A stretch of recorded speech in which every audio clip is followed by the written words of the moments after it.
अस्सलाम वालेकुम फ्रेंड्स, आज हम एक important part of the cell के बारे में पढ़ेंगे। वो है साइटोप्लाज्म।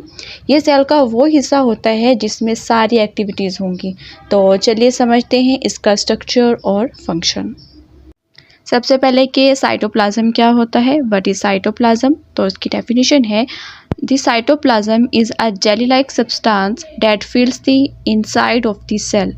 यानी साइटोप्लाज्म जेली की तरह का सब्सटेंस होता है जो सेल के अंदर पूरा स्पेस में भरा रहता है। It lies between the cell membrane and the nucleus. Cytoplasm जो है सेल मेम्ब्रेन यानी सेल की आउटर वॉल और न्यूक्लियस यानी सेल के सेंट्रल पार्ट के बीच में होता है। सोचो कि एक घर है, ठीक है, उस घर की जो दीवारें हैं वो क्या हो गई? Cell membrane. लेकिन घर का सेंट्रल रूम क्या हो गया? न्यूक्लियस। अब और दीवारों और सेंटर के बीच का एरिया जितना भी होगा फर्नीचर पड़ा है वो सब क्या है? Cytoplasm. All the organelles like mitochondria, Golgi apparatus, ribosomes, etc. float in it. यानी साइटोप्लाज्म के अंदर छोटे छोटे सेल की मशीन्स जैसे कि माइटोकॉन्ड्रिया है, गोल्जी अपरेटस है, राइबोसोम्स सब तैरती रहती हैं, यानी उनका वर्किंग एरिया होता है। आप इसे ऐसे समझ लें कि जैसे कि एक बड़ा सा जो है स्विमिंग पूल है, ठीक है, उसमें पानी होता है और उसमें जो है वो लोग तैरते हैं, ठीक है। वैसे ही साइटोप्लाज्म में सेल के पार्ट्स तैरते हैं। अब जो स्विमिंग पूल का पानी हो गया वो क्या हो गया? साइटोप्लाज्म। जो उसमें लोग हैं, ठीक है, लोग जो है वो हम उनको ऐसे समझ लें कि वो माइटोकॉन्ड्रिया, राइबोसोम्स, ईटीसी वगैरह हैं, ठीक है। अब बात करेंगे कंपोजिशन ऑफ साइटोप्लाज्म कि साइटोप्लाज्म किन चीज़ों से मिलकर बनता है। The cytoplasm is a complex mixture made up of। Cytoplasm जो है एक कॉम्प्लेक्स यानी थोड़ा मुश्किल सा मिक्सचर होता है। मतलब इसमें कई तरह की चीज़ें मिली हुई होती हैं। जैसे कि अगर आप सूप लो या फिर फ्रूट सैलेड, उसमें अलग अलग इंग्रेडिएंट्स होते हैं। वैसे ही साइटोप्लाज्म में भी कई चीज़ें होती हैं। सबसे पहले है वाटर। वाटर जो है तकरीबन साइटोप्लाज्म का सबसे बड़ा हिस्सा पानी ही पर ही होता है, यानी तकरीबन 70% से भी ज़्यादा क्या है इसमें पानी मौजूद होता है।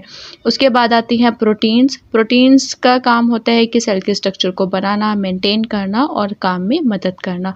फिर आते हैं एंजाइम्स। एंजाइम्स जो होते हैं वो स्पेशल टाइप की प्रोटीन्स हैं जो केमिकल रिएक्शन को फास्ट करते हैं। जैसे कि हम बात करें किचन में हम कुकर का यूज़ करते हैं, ठीक है। कुकर का काम होता है कि खाने को जल्दी पकाना। वैसे ही एंजाइम सेल के रिएक्शन को फास्ट करता है। फोर्थ पर है साल्ट्स। साल्ट्स क्या है?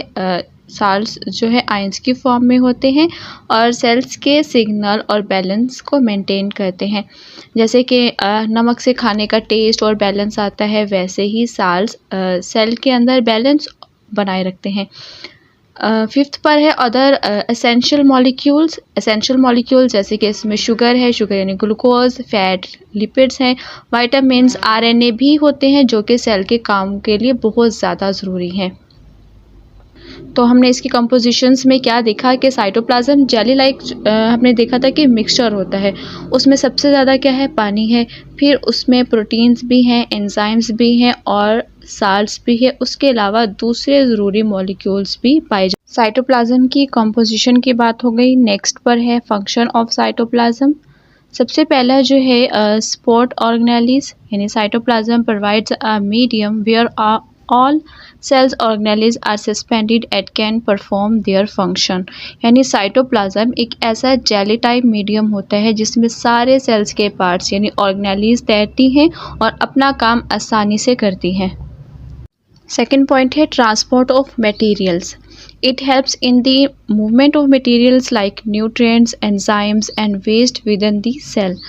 यानी साइटोप्लाज्म सेल के अंदर चीज़ें इधर उधर पहुंचाने में भी मदद करता है, जैसे कि न्यूट्रिएंट्स हैं और एंजाइम्स और वेस्ट वगैरह।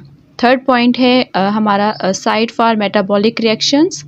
Many chemical reaction occur here, जैसे कि glycolysis the first step of glucose breakdown take place in the cytoplasm. Cytoplasm जो है एक वर्किंग लैब जैसा होता है जहाँ कई इंपॉर्टेंट केमिकल रिएक्शंस होते हैं, जैसे कि ग्लाइकोलिसिस बताया। ग्लाइकोलिसिस क्या होता है कि रिएक्शन है जिसमें ग्लूकोज को तोड़ा जाता है और फिर उससे एनर्जी ली जाती है। फोर्थ पॉइंट है storage. The cytoplasm temporarily store food, nutrients and waste material. Cytoplasm कुछ चीज़ों को टेम्परेरी यानी थोड़ी देर के लिए स्टोर रखता है, जैसे खाना यानी ग्लूकोज है, न्यूट्रिएंट्स और वेस्ट मटेरियल्स को। आप ऐसे समझ लें कि जैसे कि फ्रिज है या फिर लंच बॉक्स, ठीक है, उसमें कुछ देर के लिए खाना रखते हो, वैसे ही साइटोप्लाज्म भी चीज़ों को स्टोर करता है जब तक उनका यूज़ ना हो या उन्हें सेल से बाहर ना भेजना हो, तब तक के लिए वो उन चीज़ों को स्टोर रखता है। यहाँ पर एक इम्पोर्टेंट नोट है कि cytoplasm plus nucleus together are called the protoplasm, often refer to as a living content of the cell. यानी साइटोप्लाज्म और न्यूक्लियस मिलकर प्रोटोप्लाज्म बनाते हैं। ये सेल का जिंदा हिस्सा होता है जिसमें सारी लाइफ एक्टिविटीज़ होंगी। जैसे कि आप एक एग यानी अंडा लें, ठीक है, उसका वाइट पार्ट क्या हो जाएगा, उसका साइटोप्लाज्म, और जो येलो पार्ट है यानी कि यॉक है वो क्या हो जाएगी, न्यूक्लियस। अब पूरा का पूरा जो अंडा है उसके अंदर का हिस्सा, जितना भी हिस्सा है वो सारा क्या कहलाएगा, प्रोटोप्लाज्म यानी कि लिविंग कंटेंट। प्रोटोप्लाज्म ही सेल का मोस्ट इम्पोर्टेंट जिंदा हिस्सा होता है। इस वीडियो में हमने देखा कि साइटोप्लाज्म जो है वो जेली लाइक फ्लूइड होता है सेल के अंदर, ठीक है। इसकी कंपोजिशन में पानी है, प्रोटीन्स हैं, एंजाइम, साल्ट्स और दूसरे सब्सटेंसेस भी होते हैं। और साइटोप्लाज्म का क्या काम है, सपोर्ट करना है, हेल्प इन ट्रांसपोर्ट है, and inside for many chemical reactions, और it also store food and waste material. तो ये था हमारा आज का टॉपिक साइटोप्लाज्म। अगर आपको ये लेक्चर पसंद आया हो तो वीडियो को लाइक करें, चैनल को सब्सक्राइब करना ना भूलें। मिलते हैं नेक्स्ट टॉपिक में, तब तक के लिए कीप लर्निंग, स्टे क्यूरियस।